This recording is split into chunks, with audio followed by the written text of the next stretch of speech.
Welcome to China and welcome to Leaders Talk. It is our honor. Merci. Vous êtes en Chine depuis un certain nombre de jours, voyageant à travers le pays dans de nombreuses villes différentes. Quelles impressions avez-vous tirées de ce voyage jusqu'à présent et avez-vous aimé la Chine jusqu'ici? Je profite de cette occasion pour remercier le président Xi Jinping pour cette invitation à effectuer une visite d'État dans son pays que je n'avais jamais découvert jusqu'ici. Tout le monde entend parler de la Chine. Moi, depuis tout petit, je sais que nous avons aujourd'hui une cinquantaine d'années de partenariat, d'amitié. Donc c'est une très très belle impression que j'ai. L'accueil était chaleureux, le pays est magnifique. Toutes les villes que j'ai visitées sont très très belles, modernes. Je dis bravo à la Chine d'avoir réussi sa modernisation. Parce qu'il ne faut pas oublier que dans les années 60, la Chine et la République démocratique du Congo étaient plus ou moins au même niveau économique. Et le bond que la Chine a fait est impressionnant. Et ce modèle est vraiment un modèle que je voudrais imiter, que je voudrais dupliquer dans mon pays. C'est pour ça que j'apprécie énormément ce que j'ai vu. Monsieur le Président, lors de votre voyage à Pékin, nous avons remarqué que vous avez déposé des gerbes en l'honneur des martyrs de la Révolution chinoise. Vous avez également visité le musée du Parti communiste chinois. Pourquoi êtes-vous allé dans ces endroits ? Comment avez-vous trouvé ces lieux et quel est votre bilan de ces visites ? Tout simplement parce que il y a comme une similarité entre l'histoire des deux pays. La Chine a connu la pauvreté, nous aussi. La Chine a connu la famine, nous aussi. Mais en même temps, la Chine a des atouts sur lesquels elle a su surfer pour sortir de tout cela. Et c'est pour ça que c'est un modèle qui inspire. De venir voir ici comment la Chine a fait me tenait à cœur. Et c'est pour ça que ça m'a beaucoup intéressé d'être ici, de vivre la réalité, la palper des doigts. Concernant la voie de développement de la Chine et la voie chinoise vers la modernisation, c'est un sujet très débattu dans le monde entier ces derniers jours. Beaucoup de pays soutiennent la voie de la Chine. Et d'autre part, certains pays dépeignent la Chine comme une puissance expansionniste. Comment voyez-vous le rôle de la Chine et que représente la Chine pour vous en ce qui concerne son image, son influence globale? Je pense d'abord que la Chine, c'est plus d'1 milliard d'individus. C'est pas tous les pays du monde qui peuvent compter plus d'1 milliard d'habitants. Et réussir à sécuriser toutes ces âmes, réussir à leur garantir une sécurité alimentaire, une éducation, une santé, ce sont des défis énormes. Donc, avant de juger la Chine, il faut d'abord vivre sa réalité. Et moi, je ne suis pas de ceux qui vont condamner quoi que ce soit en Chine, parce que d'abord, je suis contre l'ingérence dans les affaires intérieures d'un État. Et parce qu'en plus, j'admire cette œuvre que la Chine a réalisée en relevant tous ces défis que je vous ai notés. Donc, je ne serai pas de ceux qui vont juger cela. Et au contraire, je dirais même, nous devrions nous inspirer de ce qu'a fait la Chine, établir des liens d'amitié, parce que entre amis, on peut se dire des choses, même les plus désagréables. Au lieu de condamner la Chine, de l'indexer, donc je suis de ceux qui respectent ce qui s'est passé dans ce pays et qui se passe. Et je suis convaincu que la Chine, il faudra compter avec elle. Parlons des relations entre la Chine et la République démocratique du Congo. Cette relation bilatérale a récemment été élevée au rang de partenariat stratégique global et collaboratif lors de votre voyage. Que signifie pour vous cette nouvelle élévation du partenariat et comment pensez-vous qu'elle se concrétisera sur le terrain pour les gens de votre pays et pour les Chinois ? Des 50 ans d'amitié qui existent déjà entre nos deux pays, nous avons fait un bilan intermédiaire de ces 50 ans d'amitié en regardant en face les problèmes qui touchent aux intérêts de nos deux pays, mais également nous vivons dans un monde globalisé aujourd'hui, les problèmes qui touchent au monde. C'est en analysant tout ça que nous avons ressenti le besoin de relever le niveau de notre partenariat pour le rendre stratégique et global.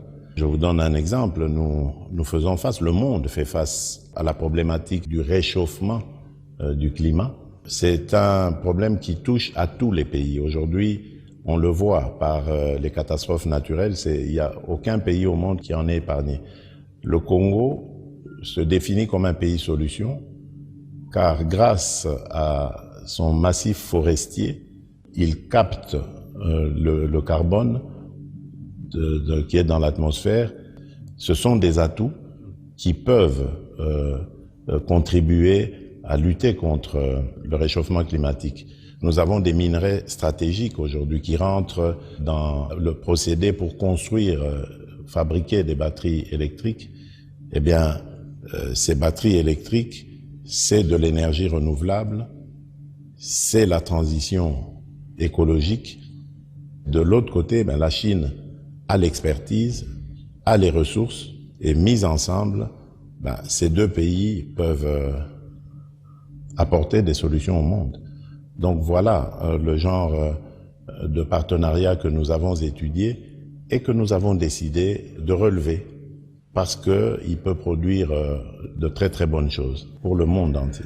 Revenons aux relations bilatérales. J'ai remarqué qu'il y a au moins 13 domaines de consensus dans la déclaration conjointe que vous avez émise avec le président. Vous avez également parlé de mines et d'infrastructures où la déclaration conjointe stipule que les deux pays consolideront leur coopération dans le domaine minier et résoudront les problèmes actuels de manière juste, pratique et basée sur la confiance. De nombreux médias se concentrent sur votre voyage et sur l'accord d'infrastructure signé par les deux pays. Il y a de nombreuses années, par le gouvernement précédent bien sûr. Quelle est l'avancée la plus récente concernant cette initiative de coopération ? Permettez-moi d'abord de parler des points qui me sont importants dans ce qui a été dit. Il y a d'abord la paix et la sécurité. Laquelle paix et sécurité va amener la stabilité et donc une atmosphère propice aux affaires, aux investissements. Ensuite, les points que je trouve très importants ici, c'est ceux qui concernent l'éducation, la santé et l'agriculture. Parce que c'est avec le peuple congolais que nous allons développer le Congo. Il faut que le peuple soit éduqué, il faut que le peuple soit en bonne santé, il faut que le peuple soit bien nourri. La sécurité alimentaire, c'est important. Ensuite, il y a l'environnement dans lequel nous vivons que nous devons conserver pour un monde meilleur. Et enfin, vous avez parlé de l'industrialisation, donc le domaine dans lequel nous avons plus travaillé avec la Chine, dans lequel la Chine a beaucoup investi, les entreprises chinoises ont beaucoup investi, qui font d'ailleurs de la Chine le premier investisseur en République démocratique du Congo. Eh bien, là, ma vision, elle était celle de dire, nous avons envie maintenant de cesser d'être ou de cesser de servir de terre d'extraction uniquement. Aujourd'hui, il est plus que temps de transformer les minerais qu'on extrait dans notre pays en République démocratique du Congo. Cela va donner une certaine valeur ajoutée et surtout créer de la richesse en République démocratique du Congo et de l'emploi. Et la Chine, là aussi, a accepté de nous accompagner dans ce que nous avons appelé l'industrialisation de la République démocratique du Congo. Évidemment, l'industrialisation s'accompagne des infrastructures, construction d'infrastructures, et aussi de l'énergie. Ce sont deux grands défis que nous voulons relever dans les 10 années qui viennent, et la Chine s'est positionnée pour nous accompagner, ce qui fait que nous pouvons dire que notre coopération, notre partenariat ne pourra être que gagnant-gagnant à l'avenir. Ainsi, nous pourrions corriger les erreurs du passé. Il y a aussi cet important accord signé par mon entreprise, China Media Group, et leurs homologues, un réseau national de télévision de la République démocratique du Congo. Monsieur le Président, vous avez assisté à la signature de cette cérémonie. Que pensez-vous de l'importance de cet accord? Et comment pensez-vous que des coopérations médiatiques comme celle-ci peuvent réellement renforcer la coopération médiatique sud-sud et peut-être briser le monopole des médias occidentaux dans le paysage médiatique mondial? Ce partenariat, cette coopération, c'est très important pour nous Congolais d'abord, parce que nous avons, disons-le clairement, un grand retard par rapport aux autres médias. Nous avons un retard à combler. La modernisation n'est pas encore passée par la République démocratique du Congo dans le domaine médiatique. Et là, je parle à la fois d'équipement, de technologie, mais également de formation. Nous en avons besoin. Et ce partenariat avec le média chinois, le média principal, le média étatique, va nous aider à hausser le niveau de nos médias en République démocratique du Congo. Alors, cette coopération sud-sud, pour nous, c'est aussi une nécessité parce que nous avons besoin de promouvoir nos cultures.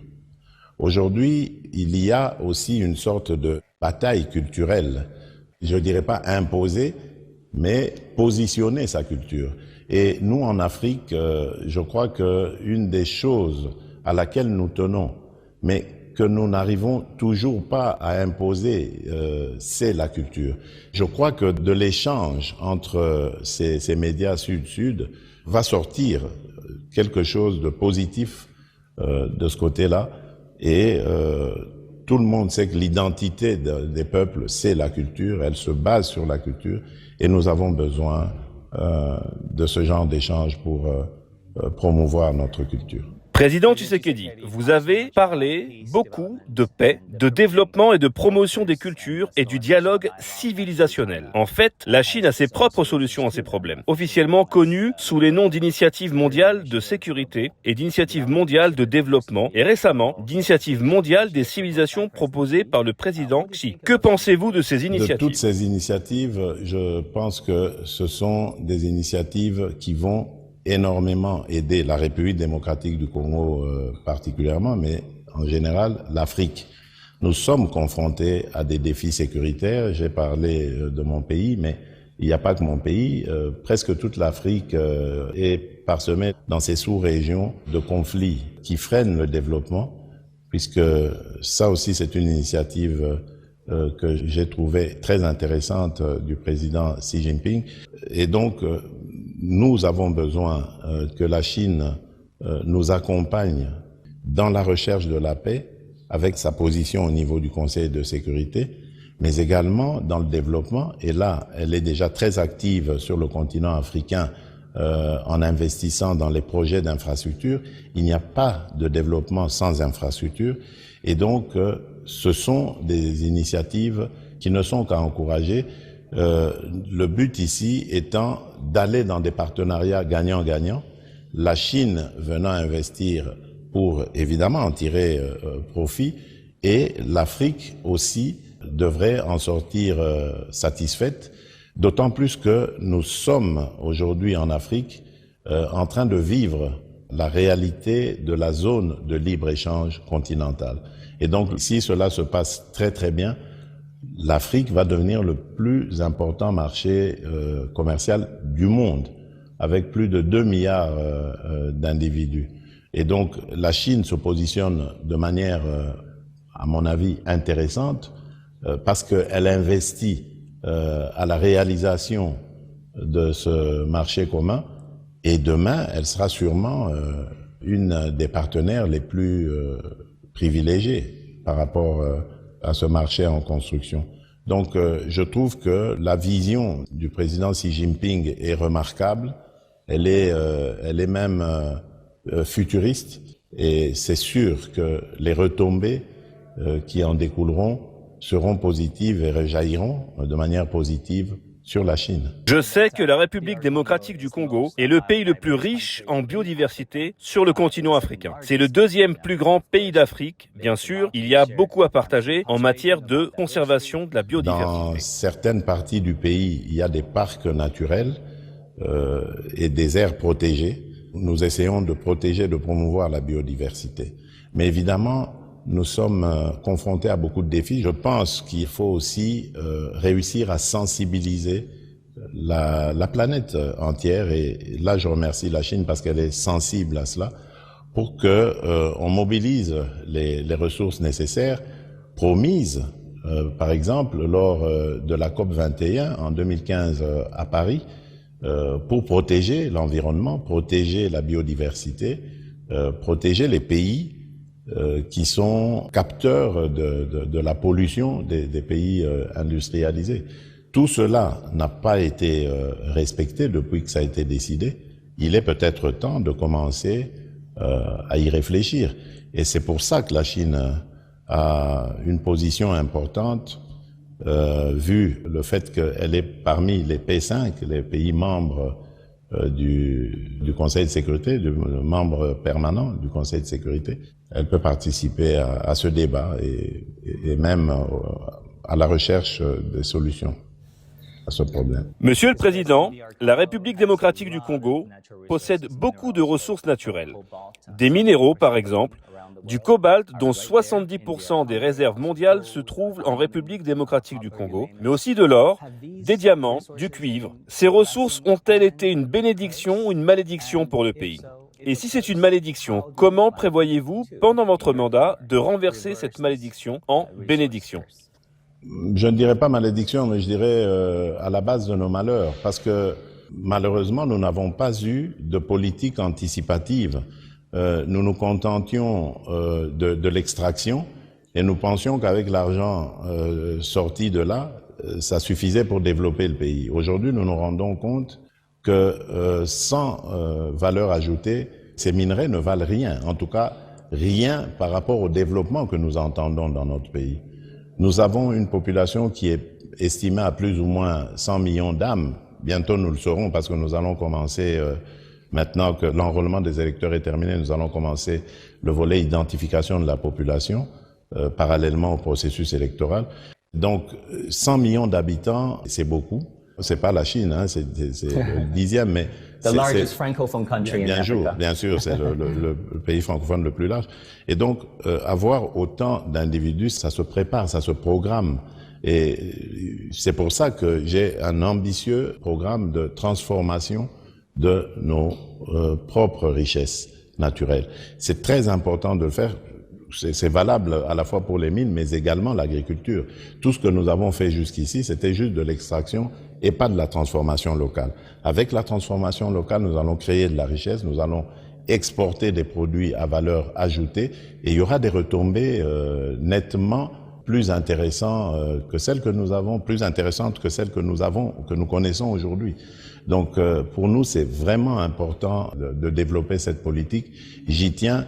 Et je remercie la Chine parce qu'elle a très bien compris ce message et elle se positionne à nos côtés. Nous allons avoir une expérience très intéressante dans la fabrication des batteries électriques à Manono, où nous aurons d'un côté l'État congolais, des entreprises chinoises et des entreprises américaines et européennes au bout comme end user. Donc c'est vraiment, j'allais dire, une chaîne comme je les veux. C'est-à-dire du gagnant-gagnant, tout le monde est content, à commencer par nous, qui n'allons plus servir de terre d'extraction, mais nous allons transformer nos minerais chez nous, grâce à ces entreprises chinoises qui vont investir dans les infrastructures de transformation, et les end-users qui seront peut-être aussi en train de construire ces véhicules en République démocratique du Congo, mais dans tous les cas, c'est nous qui allons gagner économiquement et c'est tant mieux pour nos pays respectifs. Monsieur le Président, dernière question. Vous dirigez le plus grand pays francophone du monde, le deuxième plus grand pays d'Afrique. Si vous pensez à l'histoire de votre pays, elle a été extraordinaire. L'obtention de l'indépendance des mains de la Belgique dans les années 60, des conflits civils, des luttes, le développement est difficile à gérer dans votre pays. Qu'est-ce qui vous empêche de dormir ces jours-ci ? C'est vrai, c'est un pays qui n'est pas facile à diriger. D'ailleurs, j'ai lu quelque part que la République démocratique du Congo faisait partie des 5 pays les plus difficiles à diriger au monde.